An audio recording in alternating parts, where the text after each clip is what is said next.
sa Voltes 5 Legacy. Kayo ba talaga yung totoo kong papa? Anak ko. Tumataas ang bihag. May nagligtas sa kanya. Na-discovery na nila tayo. Big Mart, sandali! Kunin mo to. Magagamit mo yan. Sakaling magkahiwalay tayo ulit.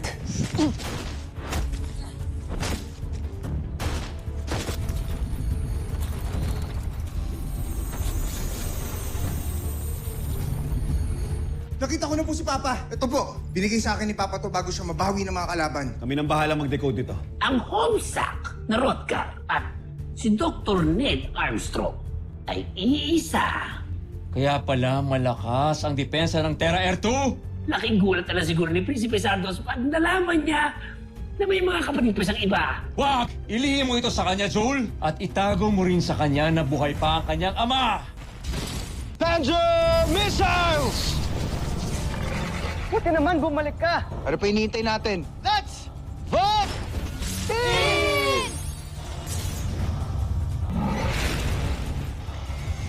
Voltes Bazooka!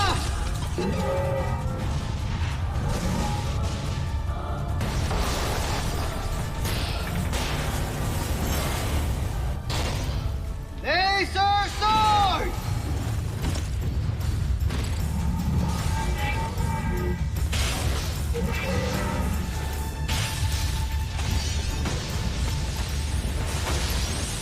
Mabuti pa, makipagtulungan ka na lang sa amin para matapos ang lahat ng ito. Kahit patayin ninyo ako, wala kayong mapapala sa akin.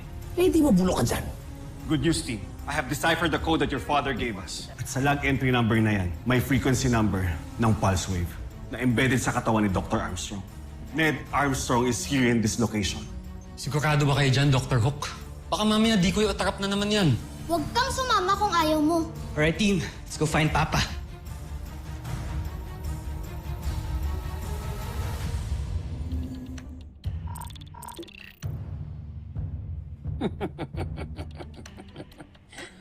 Talagang walang alam sa paggawa ng armas ang ibang General ni Santos.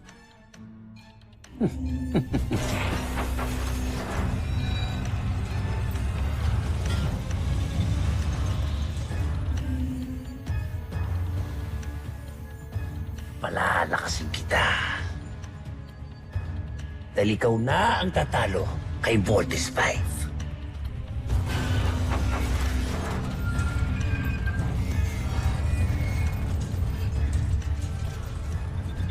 Soldier, taglay mo ngayon ang pambihirang katangian ng Amoeba.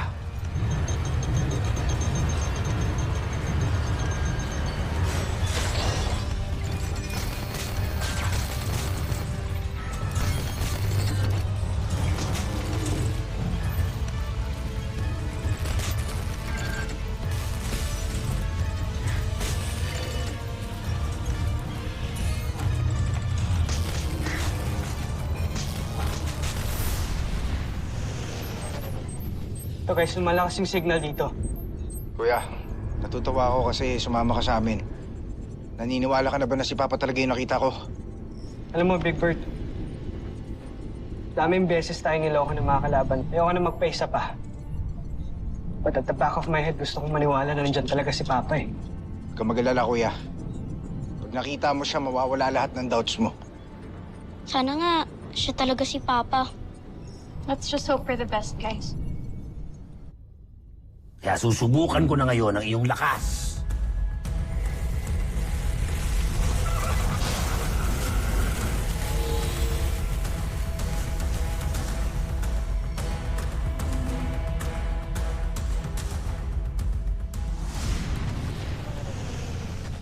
Ito guys, malakas na yung signal dito. Malapit na tayo sa location. Kung malakas yung pulse na ibig sabihin, posible rin na malapit na yung kalaban sa atin. General, Ano kailangan mo? namataan namin ang 4 na Voltes 5 na malapit sa ating pinagtataguan. At may nadiskubre tayo kami sinyales na tila hinahanap nila. Saan nanggagaling ang sinyalis na yan? Malamang, Si Rotgar ang may pakana niyan. Gumawa siya ng paraan para matuntun ng mga kalaban natin ang lokasyon natin. Bantayan mo yan. Ikaw, sumunod ka sa akin. May solusyon ako.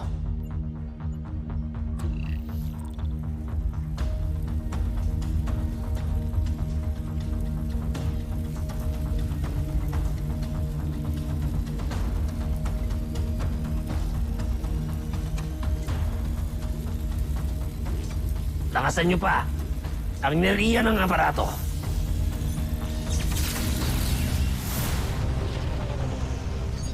Teka.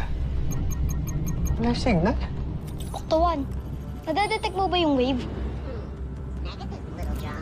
Guys, hindi rin namin madetect yung wave. Dr. Hook, the wave transmission from the camp suddenly stopped. Hindi na ho namin makita yung signal eh. Kahit sa amin, nawala rin ang pulse wave. I don't understand why.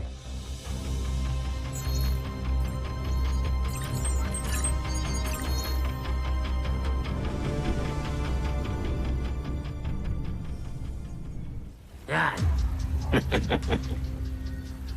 Sigurado ako, hindi nalulusot ang pangsagap ng senyales ng Voltes 5 sa tindi ng enerhiya na bumabalot kay Rotgar.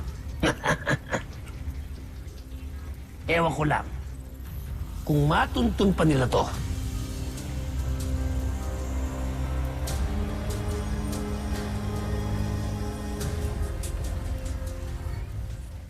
You better go back here, Steve. No, Doctor. Kung nawala yung signal, ibig sabihin nakita kami ng mga kalaban. Therefore, nandito lang sila. Which is dangerous, lalo na hindi kayo kumpleto. Sige na. Bumalik na kayo, tsaka na lang natin pag-usapan kung anong sunodin yung gagawin. No, Doctor. Itutuloy namin yung paghahanap kay Papa. Big Bert, pwede ba huwag niyo matigas ang ulo niyo? Armstrong Brothers! Jamie, do you read me? Mark, where are you going? Susundan ko po sila, Dr. Hook. Baka mamaya mapano pa si Jamie.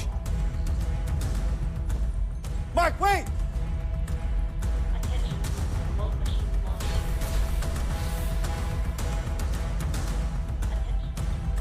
Oh, ano tinitingin niyo? Go back to work! Move it!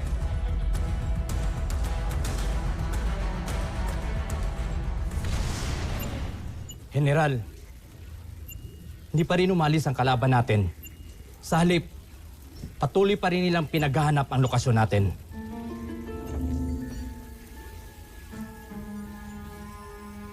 talagang sinusubukan nila ang pasensya ko. Kaya ilabas nyo na ang aking Beast Fighter.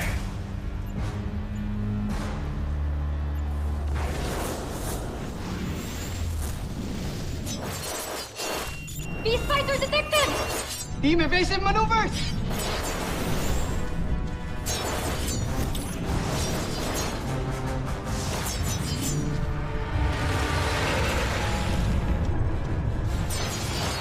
Mukhang yan yung kalaban natin earlier.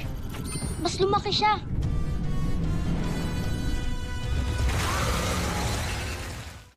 Voltes team, this is CBF Command.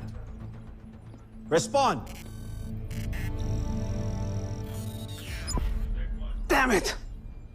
Ang sutil talaga eh. Hindi ka sasagutin ng mga yan. Pagmumurahin mo lang sila. Sir, tigas kasi ng ulo eh.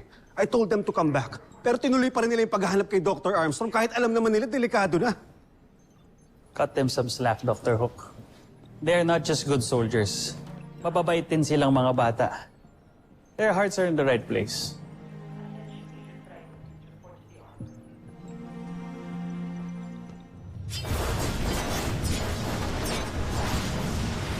Ang lakas! Kung pwede lang sana tayo mag-vault in. Aerial bomb!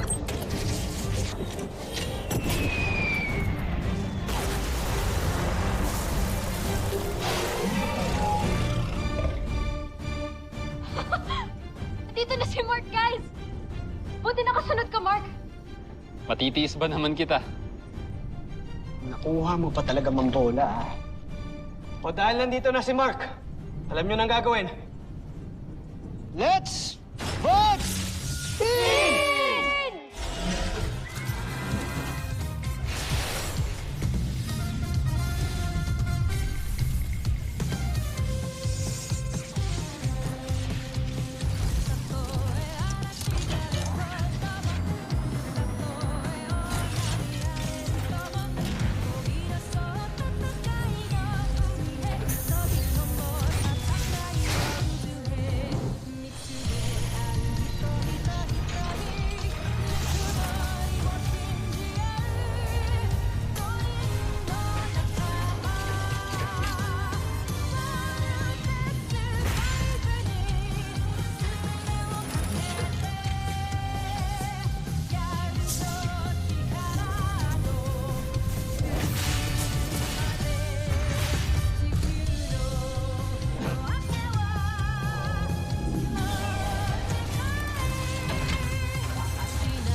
Naging isa siya?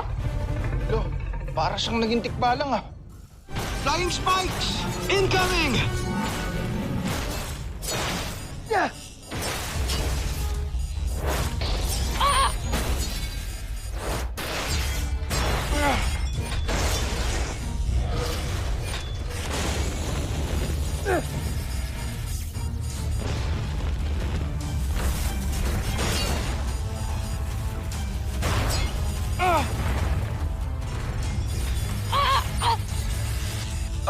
Bakit ba ang hilig nila tayong ipako sa lupa?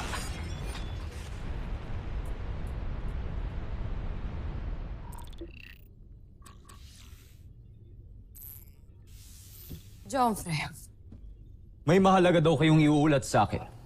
kagulat-gulat, Jomfre. Kasalukuyan na sasagap ng ating radar ngayon si Zolger, ang ating beast fighter. Lumalaban ito ngayon. Ano? Hindi ba't nawasak na ito ni Voltes 5? Paano nangyari nakikipaglaban ito ngayon? Iyon din ang pinagtataka namin, Jomfre. Panoorin niyo.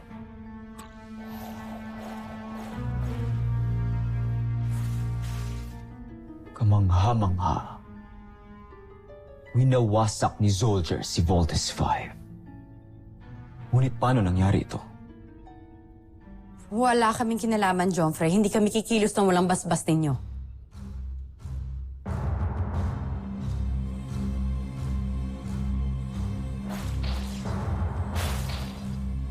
Si Zul. Siya ang maaaring may gawa nito. Dalhin niyo sa akin si Zul kapag nakita niyo siya. Nagdududa na ako sa isang iyo. Masusunod, Jomfre.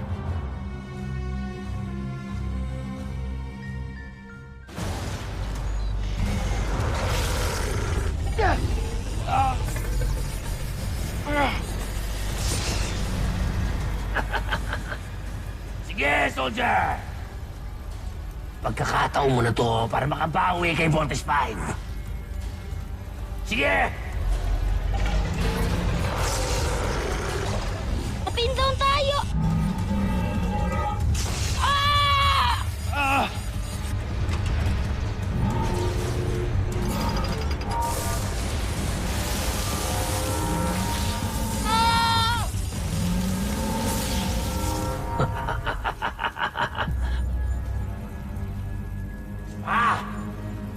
Tuloy mo pa yan!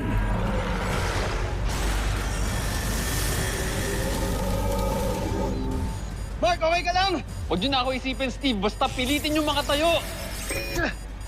Can't even launch any of our weapons. Samato, kailangan natin makatakas dito sa Beast Fighter na to!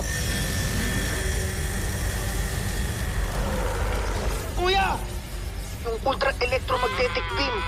Ito na lang yung paraan! Gamitin mo na para hindi na tayo mapuruan ng tikmalang na yan! Ultra-electromagnetic beam! You have to break free! Little John, divert all power to arm. We need to break free.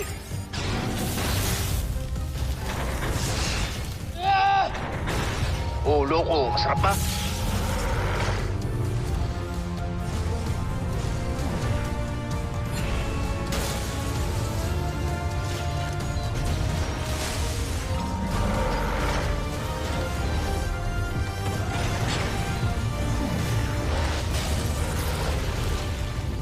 Laser Sword!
Talo na naman ako kay Voltes 5. Pinahiya niyo na naman ako!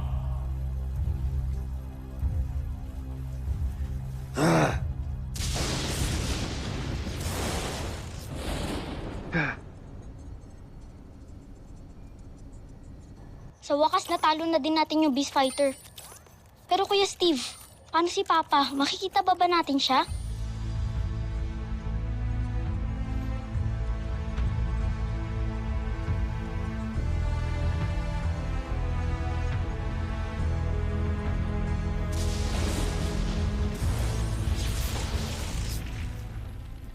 General Zul, may impormasyon kaming nakalap.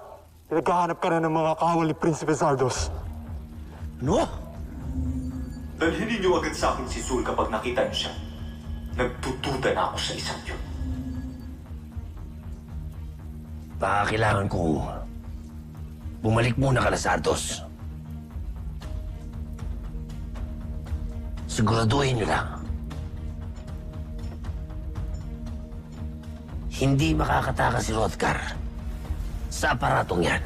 At lakasan niyo pa ang inariya. Masusunod, General.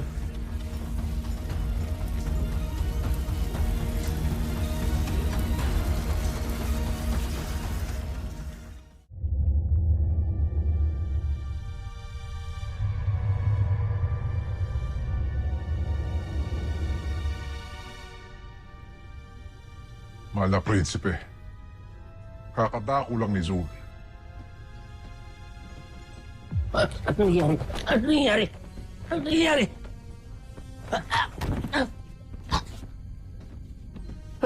Akala mo siguro hindi ko matutuklasan ng mga kalokohan mo, Zul. Hayaan niyo po ako magpaliwanag. Hindi ko kailangan ng paliwanag! Sumaba ka sa laban ng walang pahintulot ko. Sino ka ba sa inaakala mo, ha? Kaya pala nawala ka? Nagsarili ka na? Pero talunan ka pa rin. Nang dahil sa pagmamagaling mo, mapapahiya na naman ako sa ating emperador! Patawarin niyo ako, Jompre. Hindi na po mauulit. Hindi sapat ang pagmamakaawa mo. Dapat sa'yo magtanda. Draco, alam mo ang gagawin sa nagmamagaling na ito. Pero, igapos to. Prinsipe, Mahal kong prinsipe, maawa mo kayo sa akin. Maawa kayo sa akin. Maawa kayo sa akin.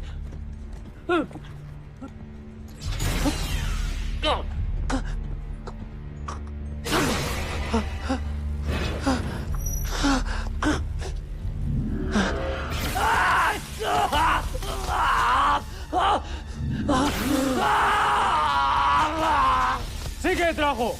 Huwag mong titigilan niya.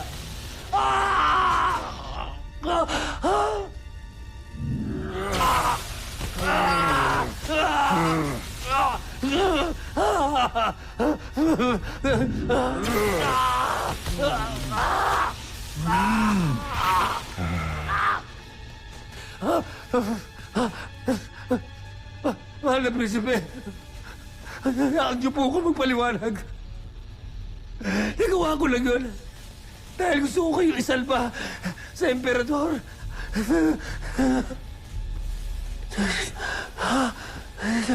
Ano yun? Nakita ko kasi kung paano kayo alipustahin ng mahal na emperador nung huli kayo nag-usap. Siya na mismo nagsabi na papalitan niya kayo kapag pumalpak pa kayo. Ayokong mangyari sa inyo yun. Ayokong napapahiya kayo.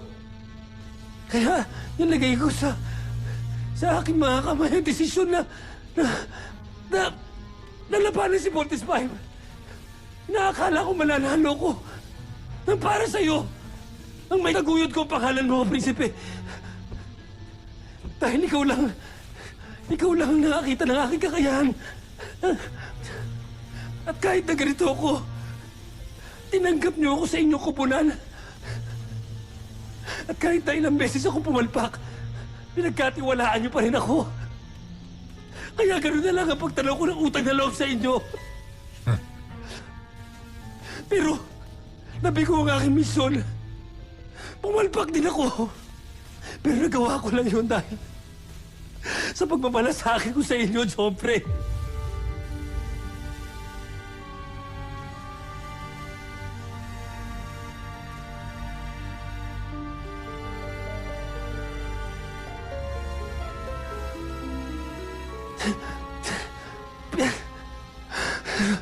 Pwede ba? Huwag mo nang bilugin pa ang ulo ng ating prinsipe para lang makaiwas ka sa parusa mo. Kung sa tingin nyo, wala na akong saysay. Tatanggapin ko na ito na ang katapusan ko. Sige, General Draco. Palakulin mo na ang ulo ko. Tapusin mo na ako. Ikagagalak ko, Zor. Sandali! Sandali! Mahal na prinsipe! Umahimik ka! Joffrey! Sandali, Draco! Ilapit mo siya sa akin.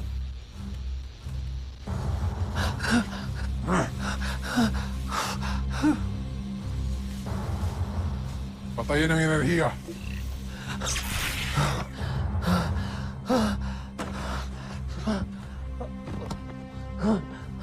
Tawarin ko. Sa susunod na magmagaling ka pa,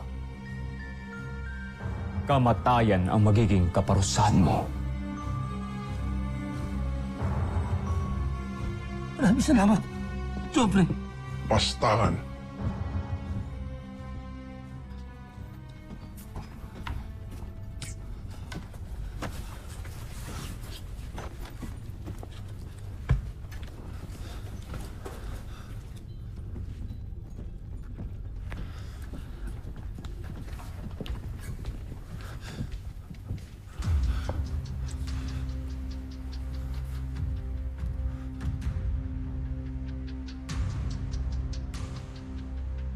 Hindi ko makakalimutan ang ginawa niyo sa akin.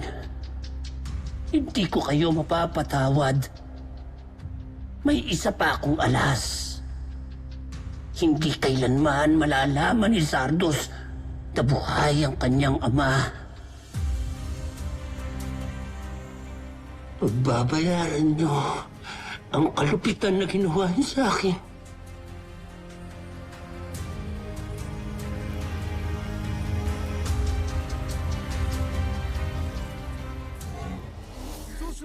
Voltes 5 Legacy. Joffre, kung ako tatanungin nyo, karapat dapat lang talagang palitan si Santos. Dahil aminin natin, hindi naman niya talaga kayang sakupin ng Terra Air 2. Alam ko! Kaya sa mga sandaling ito ay naglalakbay na ang aking emisaryo patungong Terra Air 2 para ituwid ang mga pagkakamali ni Zardos. Red alert! Battle stations! Magaling. Napasok na ni Sul ang kanilang kampo. Sana lang talaga ay maniwala ang Voltes 5 na isa siyang kakampi. Dahil kung hindi niya magawa ang aking pinapagawa, buhay niya ang magiging kapalit.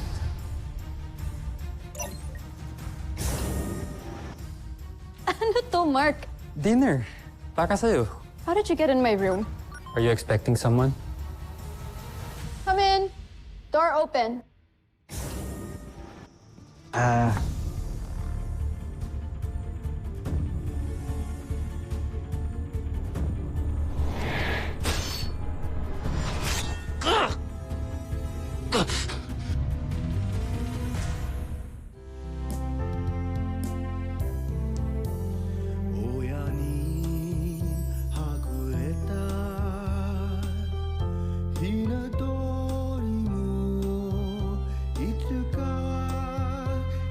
心